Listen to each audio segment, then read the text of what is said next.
Thank you, first of all, to Vice President Harris. Thanks for putting your trust in me and for inviting me to be part of this incredible campaign. I'm really looking forward to this. And a thank you to President Joe Biden for 4 years of strong, historic leadership.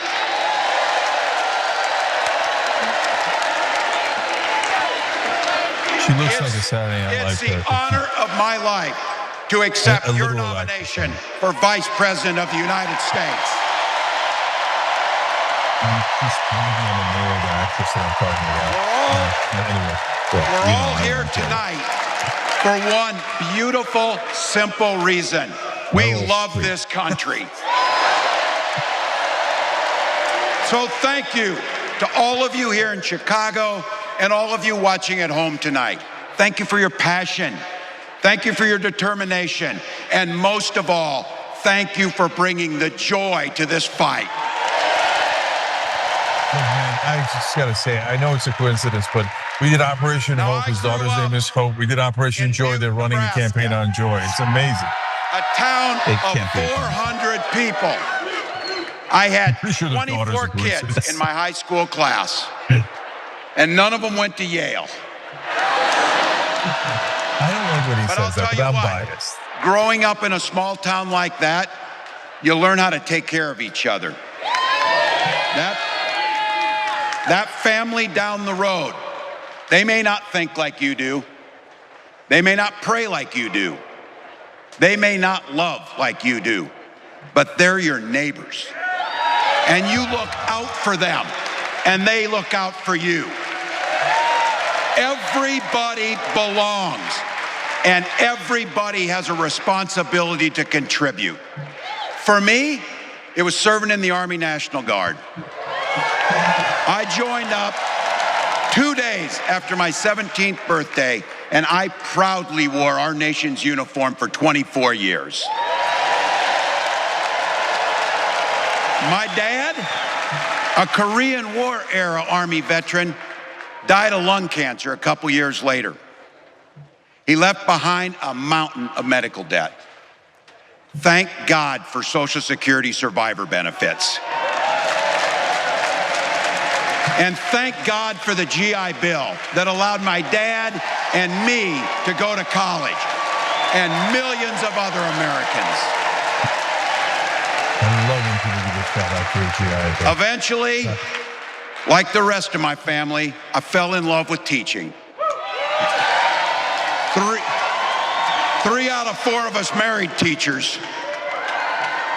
I wound up teaching social studies and coaching football at Mankato West High School. Go Scarlets. We ran a 44 defense. We played through to the whistle on every single play, and we even won a state championship. Us too, except the state champion. Never closed the 44 defense. People. Yeah. But it was those players and my students who inspired me to run for Congress. They saw in me what I had hoped to instill in them, a commitment to the common good, an understanding that we're all in this together, and the belief that a single person can make a real difference for their neighbors. So there I was, a 40-something high school teacher with little kids, 0 political experience, and no money, running in a deep red district. That really is But you know what? I love Never underestimate a public school teacher. Never. I love that. I represented my neighbors in Congress for 12 years, and I learned an awful lot. I learned how to work across the aisle on issues like growing the rural economies and taking care of veterans. And I learned how to compromise without compromising my values. Then I came back to serve as governor, and we got right to work making a difference in our neighbors' lives. We cut taxes for the middle Now class. I'll be vice president where I won't do anything. We passed paid family and medical leave. We invested in fighting crime and affordable housing. Funny, though, right? I mean, it is funny with vice presidency. Like, he's done all these things, and he become vice president, and you really do nothing. And we made sure that every kid in our on the state campaign, it's gets huge. Yeah, breakfast and I'm lunch saying, but every when he day. gets the job, it's wildly important that he's this guy right now. So while other states were banning books from their schools, we were banishing hunger from ours. A lot of book talk here. A lot of banning book talk. We also protected reproductive freedom because in Minnesota, we respect our neighbors and the personal choices they make. And even if we wouldn't make those same choices for ourselves, we've got a golden rule. Mind your own damn business.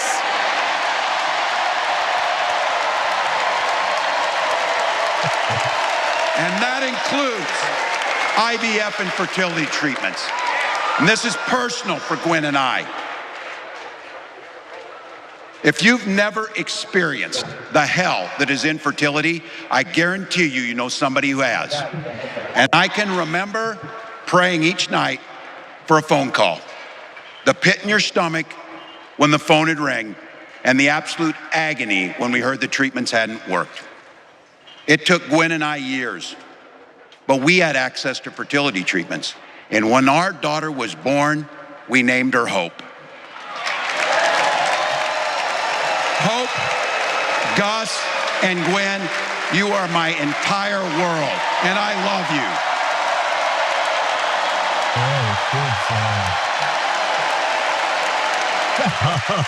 I'm letting you in It's hard on how we started a family because this is a big part about what this election is about. Freedom. When Republicans use the word freedom, they mean that the government should be free to invade your doctor's office. Corporations, free to pollute your air and water. And banks, free to take advantage of customers.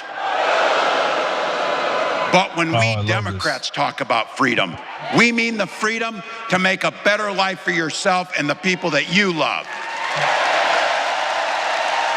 Freedom to make your own healthcare decisions. And yeah, your kids' freedom to go to school without worrying about being shot dead in the hall. Look, I know guns. I'm a veteran. I'm a hunter. And I was a better shot than most Republicans in Congress, and I got the trophies to prove it. But I'm also a dad. I believe in the Second Amendment, but I also believe our first responsibility is to keep our kids safe.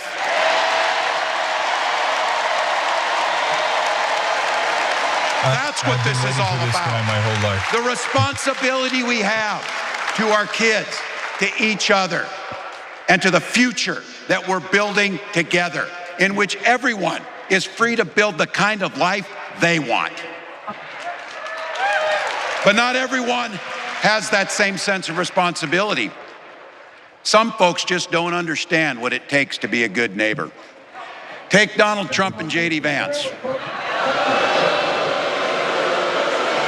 Their Project 2025 will make things much, much harder for people who are just trying to live their lives. They spent a lot of time pretending they know nothing about this. But look, I coached high school football long enough to know, and trust me on this, when somebody takes the time to draw up a playbook, they're going to use it. That's a good line. He used that in his announcement, too. If these guys get back in the White House, they'll start jacking up the costs on the middle class. They'll repeal the Affordable Care Act. They'll gut Social Security and Medicare. And they will ban abortion across this country with or without Congress. Here's the thing. It's an agenda nobody asked for. It's an agenda that serves nobody except the richest and the most extreme amongst us. And it's an agenda that does nothing for our neighbors in need. Is it weird? Absolutely. Absolutely. But it's also wrong. And it's dangerous. It's not just me saying so. It's Trump's own people. They were with him for 4 years. They're warning us that the next 4 years will be much, much worse. You know, when I was teaching every year, we'd elect a student body president. And you know what? Those teenagers could teach Donald Trump a hell of a lot about what a leader is. Leaders don't spend all day insulting people and blaming others. Leaders do the work. So I don't know about you. I'm ready to turn the page on these guys. So go ahead. Say it with me. We're not going back.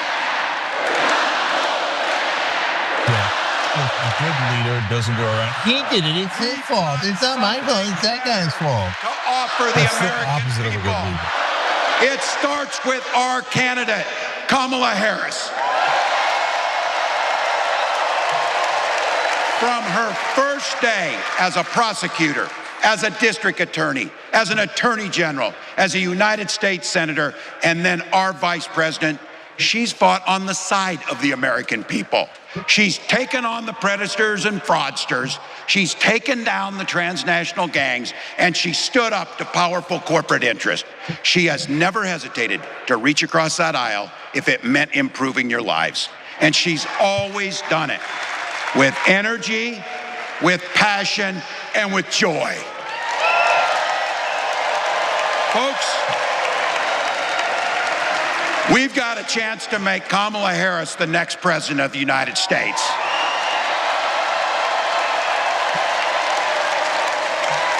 But I think we owe it to the American people to tell them exactly what she'd do as president before we ask them for their votes.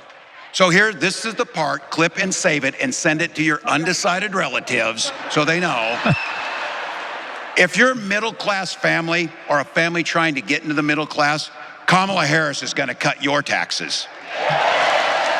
If you're getting squeezed by prescription drug prices, Kamala Harris is going to take on Big Pharma.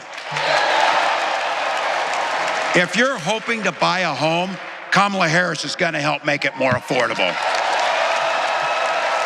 And no matter who you are, Kamala Harris is going to stand up and fight for your freedom to live the life that you want to lead. Because that's what we want for ourselves, and it's what we want for our neighbors. You know, you might not know it, but I haven't given a lot of big speeches like this. But I have given a lot of pep talks. So let me finish with this, team. It's the fourth quarter. We're down a field goal, but we're on offense and we've got the ball. We're driving down the field. And boy, do we have the right team. Kamala Harris is tough. Kamala Harris is experienced, and Kamala Harris is ready. Our job for everyone watching is to get in the trenches and do the blocking and tackling. 1 inch at a time, 1 yard at a time, 1 phone call at a time, 1 door knock at a time, 1 $5 donation at a time. Look, we got 76 days. That's nothing. There'll be time to sleep when you're dead. We're going to leave it on the field. I love when he says that. There'll be time to sleep when you're dead. Yeah, That's how we'll keep moving forward. That's how we'll turn the page on Donald Trump. That's how we'll build a country where workers come first. Healthcare and housing are human rights. And the government stays the hell out of your bedroom.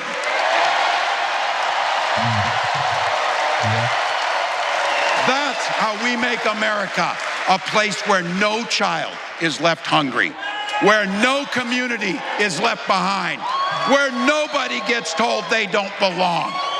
That's how we're gonna fight. And as the next president of the United States always says, when we fight, when we fight, when we fight, thank you. God bless. A short speech. Yeah, but I mean, that's good. That's not bad. Let's not complain about that. Take the win. Take the win. I mean, it's something that we can watch the two of them. I don't know if the vice president's going to come out tonight. Again, it doesn't feel like that kind of security is in the building, but we'll see. I think seeing his son and his daughter and how excited they were, it's like, this is real stuff. This is granular politics, and we don't see that a lot by the time he gets to presidential politics. So I don't know if I do this, but I'm going to start by actually quoting Aaron, who is the commander of the armies of the East and runs our Pittsburgh office. He just texted me this, and it's so true that I want to read it to you guys. He said, imagine Baron Trump standing up, crying and shouting, "That's my dad." I just wrote to Aaron Wysocki. I mean, I had the same thing on my page here. I said, kids versus Trump's kids, right? I mean, there's there's such a difference in what you saw here and what you saw from, again, you don't know the relationship that they have, and it's only kids, but that was more than window dressing. That was, unbelievable emotion from his family. And this stuff isn't about what Walz is going to do. As I joked before, it's a silly office, the vice presidency. But what it does show is it gives you a glimpse of how Harris makes a decision and what this ticket will show in the next 75 to 77 days, whatever it is. And that's the most important role of this man now in the world of the Harris administration. So, yeah. So one thing that he emphasized throughout was look out for your neighbors. Okay, we're a country that looks out for their neighbors. Yeah. It's not just folksy. It builds into their theme, which is, guys, we need to go back to being united as a country, and we need to look out for our neighbors, as Josh Shapiro said, whether they're conservative or liberal. In fact, they all hit that theme. Buttigieg hit the theme as well. Oprah hit the theme. And he says, he said near the end, nobody gets told you don't belong. Okay. Right. And he proved that in his life. Again, I come back to that video they had before the speech where they said that, when he was a football coach, they started an LGBTQ group in his high school. And in order to make sure that they were all right, he came in and said, I'll be your counselor. Right. Because they needed somebody, and I'm sure everyone wasn't jumping to do it. Right. And that makes it feel more at home because nobody gets left behind. And you get to life, he said, you get to live the life you want, right? Which goes to their other theme, which is freedom. They've come back to that over and over and over again, and I love that they're doing that. Yeah, God, these guys are playing it so right. It is stunning, right? But it's also like going further to what you said about just now. It's this idea, the neighbor idea, is important. There's a Mr. Rogers-y thing about him in the first place because he doesn't seem real. But there's also this idea, he said it when he was governor, he says it constantly now. Healthcare and housing is a human right? So that's talking about your neighbor. That's talking about everybody. He talked about how Social Security helped his family to pay the death benefit, helped his family to pay the debt that they had, the medical debt that they had from his father's lung cancer. So again, it's the theme of this campaign, which is talking about neighbors and talking about taking care of each other and talking about taking care of each other, regardless of political persuasion, which you have keyed on quite a bit as something you've liked and looked for. I always dismiss that because I think that everybody says that I'm going to be the president of all Americans, and then at the end we're divided. But I do love the message it sends. And I kind of start to agree with you about it because I think it's an important part of what this ticket's doing. But also, as we've talked about throughout this entire coverage, it's how you say things and how you frame them, right? So you could say not the blue states, the red states, and Obama had that great line, and almost all the politicians say exactly like what you're saying. But Josh Shapiro, for example, governor of Pennsylvania that spoke earlier tonight, he said, now make sure that when you're talking to your neighbors and the ones that disagree, now I don't want you to, not have the conversations anymore. And I want you to tell them your perspective, but make sure you do it with respect. Yeah. And then we've been talking about that on the Young Turks now for quite some time, okay? So when we talk to the right wing, you know me, I'm as combative as it gets, right? Somebody wants to fight, somebody wants to say something wrong, somebody wants to attack, anyone that's I was gonna say part of us, but everyone's part of us, right? Yeah. Then I'm gonna fight back. But when we're reaching out to the right wing, try to understand their perspective. And that is not something that you hear that often in a political convention, right? Yeah. To say, I'm not just saying it generically. I'm saying I want you to go have that conversation, and I want you to be respectful to the right wing, okay? And so I love that message. And look at that, and speaking of framing and how you say something. So the Republicans have been claiming the word freedom for my whole life. And here, the very concerted effort by almost all the speakers to reclaim the word freedom. I've been asking the Democrats to do this for about 20 straight years, 25 straight years, right? We've talked about taking back the flag. Take back the flag. That's why the Young Turks signed for decades, had the American flag in it, right? In the background in the studio. Take back freedom. Take back all these words. The reason I named Justice Democrats just Democrats, because that was claiming the word justice, right? And so how you frame things makes a giant difference. And Walz, we're in some incredible simpatico Vulcan mind meld here, okay?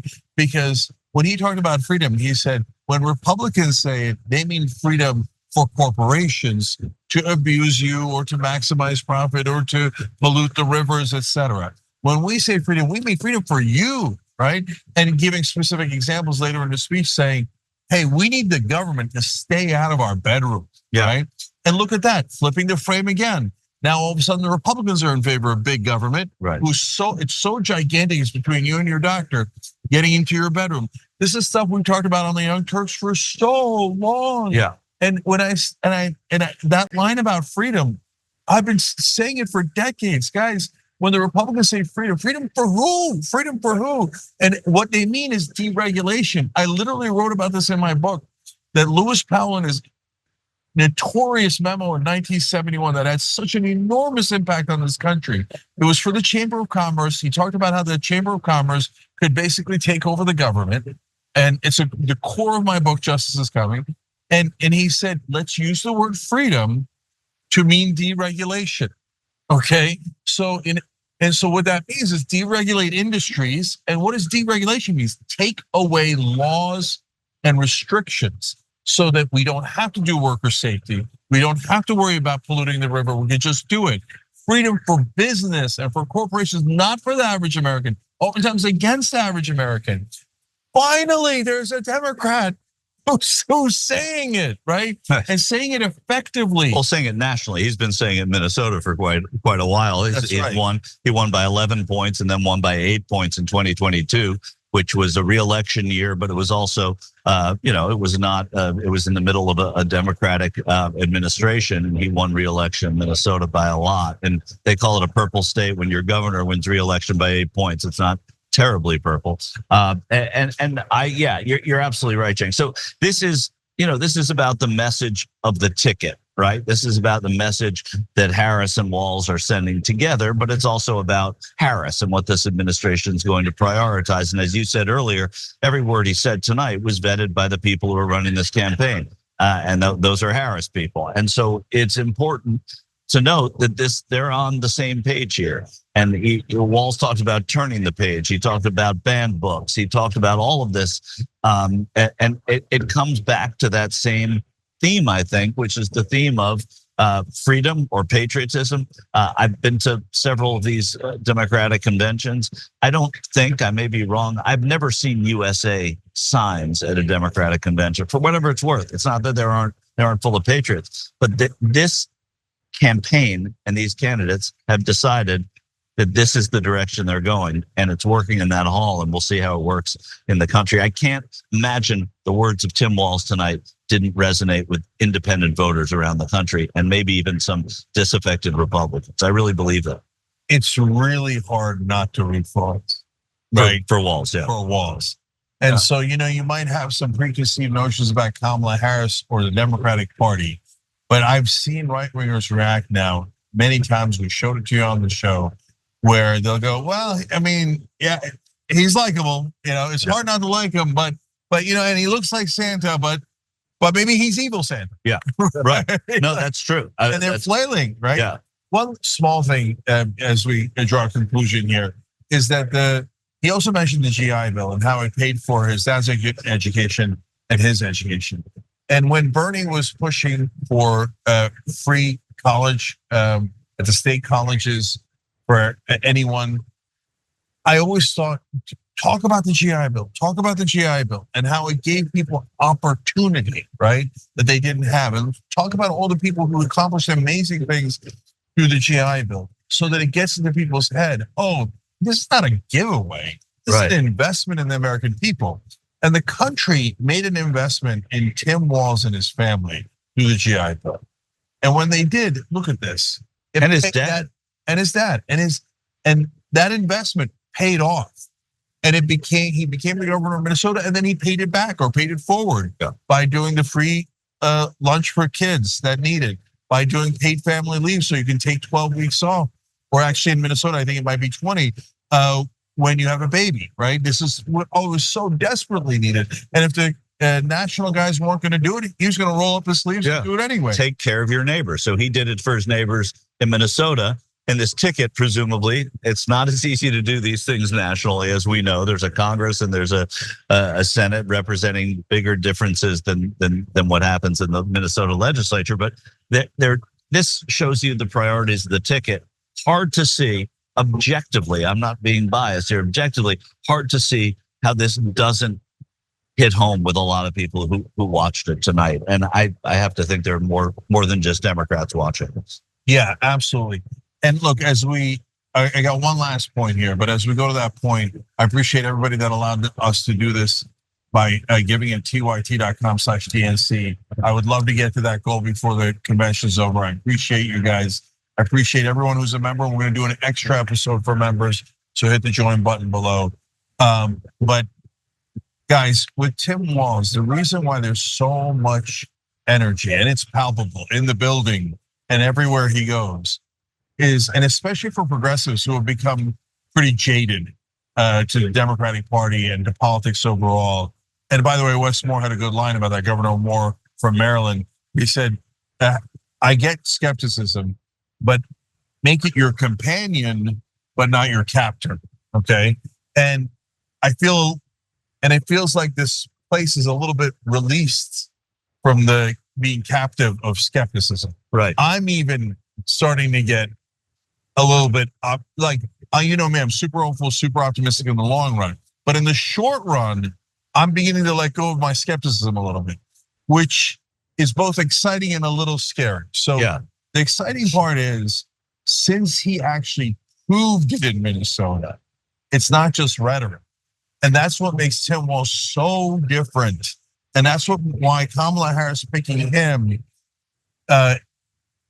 is such a big difference, because he can point to, I'm not just talking about paid family leave, I passed paid family leave. Right. And to have him to bounce off of, that means it's a priority. One other thing is, again, like a lot of Democrats don't watch the Republican convention. A lot of Republicans don't watch this, but there's something about Tim Walz that is compelling to the point where people want to know more about him. He's an interesting guy. J.D. Vance taking nothing away from him, his policies or whatever, but taking he's just not that interesting on the surface. And so a lot of people weren't drawn to watch that as much. I think a lot of people that we don't expect to watch to see what Tim Walz was all about watched tonight. I think it matters in the campaign. I'm skeptical about how much it matters, obviously, in an administration. But I do think that it matters in the campaign, and it matters in talking about Kamala Harris. Yeah, and lastly, and then, by the way, I agree with you. I think a lot of real Americans relate with him. I mean, the guy doesn't have any savings. Like, he was a teacher for so long. Right. That's no so true. Et cetera. And I think they wanted to meet him. And we don't see people that are this, I said granular earlier, but this, real in politics very often. I mean, real people are in politics. Salt of the earth. Yeah, salt of the earth about the way he presents himself. So that leads to the very last part about why I'm scared. Because now they've actually set up expectations. If they deliver here in terms of winning, they have got to deliver on a significant portion of their agenda. If after all of this hope, they go back to only delivering 5%, it is going to be a heartbreak we cannot recover from. So it will just lead to a different direction, right? But right now, I have to confess, I believe they might do it. That they might actually pass a significant percentage of their agenda. I'm not guaranteeing it. I'm just, for the first time, beginning to believe maybe, just maybe, it's a different day and a different Democratic Party that's actually going to do the right thing. Because in this campaign, so far in this last month, they've shown over and over again that they know how to do the right thing. Right, well, that's true. They also have to, in order to do that, win one other House of Congress to make it a little easier to do those things. Proposing them, having them go down in flames in Congress, it's still not, here we're talking about bipartisan and reaching out to Republicans. The work begins on the 21st of January for whoever works. And if they don't have a House of Congress, it's going to be very difficult. Yeah, sure, definitely. Give them the House, give them the Senate so that their job is easier. But a guy who took a team that was 0-27, presumably over a couple of stretch of years, and turned them into state champions, even if he doesn't have the votes in the beginning, I have a sense he might figure it out. And obviously working with Kamala Harris and all the other Democrats in the Senate.